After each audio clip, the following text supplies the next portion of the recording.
योग योग योगेश्वराय भूत भूत भूतेश्वराय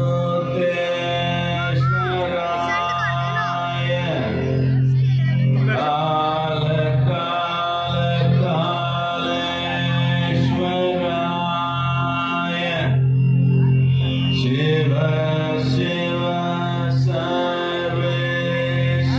सर्वेश्वराय शंभो शंभो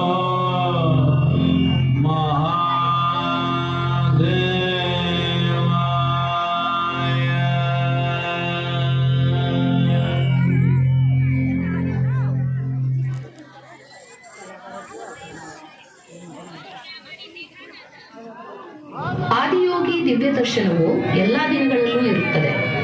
ಹೊರಡುವ ಮುಂಚೆ ಯೋಗೇಶ್ವರ ಲಿಂಗ ಮಂಟಪದಲ್ಲಿ ನೀವು ವಿಭೂತಿ ಪ್ರಸಾದ ಮತ್ತು ಆರತಿಯನ್ನು ಸ್ವೀಕರಿಸಬಹುದು. ಆದಿಯೋಗಿ ದಿವ್ಯ ದರ್ಶನ will happen on all days. You can receive Vibhuti Prasadam and Arati at Yogeshwara Linga before you leave. ಇಂದು ರಾತ್ರಿ 9:15